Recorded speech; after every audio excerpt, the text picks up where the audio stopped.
রাজ্যর ১ নম্বর মুখ্যমন্ত্রী নবীন পট্টনায়ক জিন্দাবাদ, সুরেশ সেঠি জিন্দাবাদ, আমার নেতা তমর নেতা সুর ভাই জিন্দাবাদ, সুর ভাই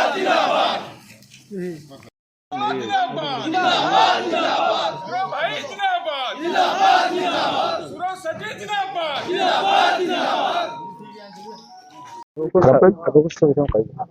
শুଣନ୍ତୁ ଆଜ୍ଞା, ନିର୍ବାଚନ ତ ଅଛି ଆମେ ଜାଣିଛେ, କିନ୍ତୁ ଆମେ ଯେଉଁ ବିଜୁ ଜନତା ଦଳ ପରିବାର ଅଛୁ କାକଟପୁର ନିର୍ବାଚନ ମଣ୍ଡଳୀରେ ଆଜିର ଶୁଭ ଦିନରେ ଆମେ ସମସ୍ତେ ଏକତ୍ରିତ ହେଲୁ। ଆମ ଭିତରେ ଯେଉଁ ଭାଇଚାରା ଅଛି, ଆମ ଓଡ଼ିଆ ନବବର୍ଷର ଯେଉଁ ଆମେ ଯାହାକୁ ନବବର୍ଷରେ ବା ଓଡ଼ିଆ ଭାବରେ ଆମେ ନେଉଛେ, ଆଜି ଆମେ ସମସ୍ତେ ଇଚ୍ଛା ପ୍ରକାଶ କଲୁ ଦେଉଳି ମଠରେ ଆମେ ସମସ୍ତେ ଏକତ୍ରିତ ହେବୁ ଏବଂ ନବୀନ ବାବୁଙ୍କର ଶୁଭ ମନାସିବୁ, ତାଙ୍କୁ ଷଷ୍ଠ ଥର କେମିତି ମୁଖ୍ୟମନ୍ତ୍ରୀ ଭାବରେ ଦେଖିବୁ, ସେ ପାଇଁ ଆମେ ଗୋଟେ ବନ୍ଧୁ ମିଳନ କରିଛୁ।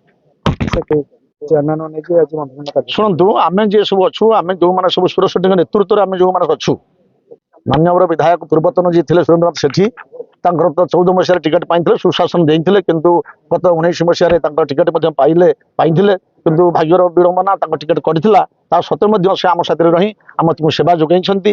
ତାଙ୍କ ମାଧ୍ୟମରେ ଆମେ ଦୁଇଟି ବ୍ଲକ ସବୁ ନାମ ହସ୍ତଗତ ହେଇଛି।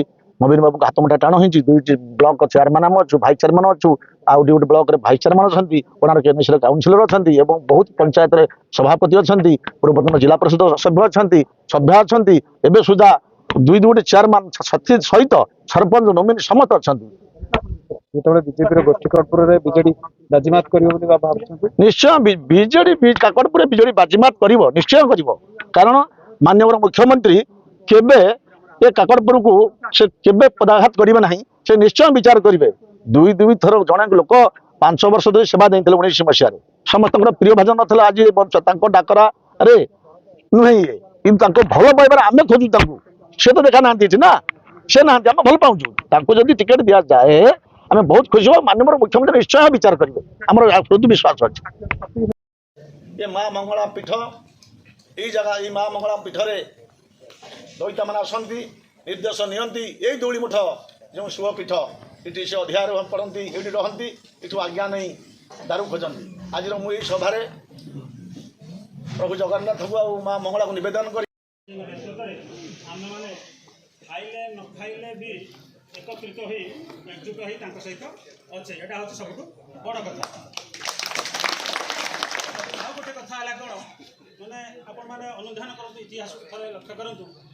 ଆଜିକା ଡେଟ୍ରେ ସୁଭାଷ ଚନ୍ଦ୍ର ବୋଷ ମୃତ କି ଜୀବିତ, କିଏ ମାରିଲେ କାହିଁକି ମାରିଲେ, ହେଉଛି ଆମର ତ ଆମେ ଓଡ଼ିଆ, ତ ଆମ ଓଡ଼ିଆର ଯେଉଁ ପରମ୍ପରା, ଓଡ଼ିଶାବାସୀଙ୍କର ଆଜି ମହାବିଷୁବ ସଂକ୍ରାନ୍ତି, ଯେଉଁଟାକି ପଣା ସଂକ୍ରାନ୍ତି। ତ ବର୍ତ୍ତମାନ ଆଜି ସେଥିନେଇକି ଆମେ ଗୋଟେ ବନ୍ଧୁ ମିଳନ କାର୍ଯ୍ୟକ୍ରମ ରଖିଥିଲୁ। ଏଥିରେ ସର୍ବପ୍ରଥମେ ମୁଁ ମାନ୍ୟବର ମୁଖ୍ୟମନ୍ତ୍ରୀଙ୍କ ଦୀର୍ଘାୟୁ କାମନା କରୁଛି, ଆଉ ସମସ୍ତ ଆମର ଏଠି ଉପସ୍ଥିତ ଥିବା ନେତୃତ୍ୱଙ୍କୁ ମୁଁ ସମ୍ମାନ ଦେଉଛି। ଯେ ନିର୍ବାଚନ କଥା ଯେଉଁ ଆଜ୍ଞା, ଏଇଟା ତ ସ୍ୱାଭାବିକ କଥା, ଯେହେତୁ ନିର୍ବାଚନ ଆସି ଦୁଆର ମୁହଁରେ ଠକ୍ ଠକ୍ କଲାଣି।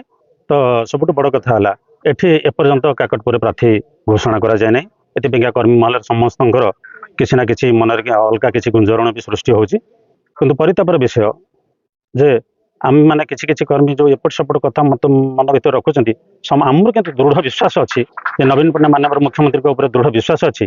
ସେ କାକଟପୁରର ସୁଯୋଗ୍ୟ ଯେଉଁ କି 14ରୁ 19 ଆପଣଙ୍କର ଏଠି କାର୍ଯ୍ୟ କରିଛନ୍ତି ମାନ୍ୟବର ପୂର୍ବତନ ବିଧାୟକ ସୁରେନ୍ଦ୍ର ସେଠୀଙ୍କୁ ପୁନର୍ବାର ଏଠି ଟିକେଟ ଦେଲେ ଆମେମାନେ ତ ନିଶ୍ଚୟ ବିପୁଳ ସଂଖ୍ୟାରେ ଭୋଟ ଦେଇ ତାଙ୍କୁ ଜୟଯୁକ୍ତ କରାଇବୁ ଏବଂ ଷଷ୍ଠ ଥର ମାନ୍ୟବର ମୁଖ୍ୟମନ୍ତ୍ରୀଙ୍କୁ ଆମେ ମୁଖ୍ୟମନ୍ତ୍ରୀ ଆସନରେ ଆସୀନ ହେବା ଦେଖିବାକୁ ଚାହୁଁଅଛୁ। ଆମର ବିଧାୟକ, ପୂର୍ବତନ ବିଧାୟକ, ଆମ ସୁଖ ଦୁଃଖର ସାଥୀ, ତାଙ୍କୁ ସେ ଟିକେଟ ଦେବେ ବୋଲି ମୁଁ ଆଶା କରୁଛି। ପ୍ରଭୁଙ୍କ ପାଖରେ ମଧ୍ୟ ମୁଁ ପ୍ରାର୍ଥନା କରୁଛି।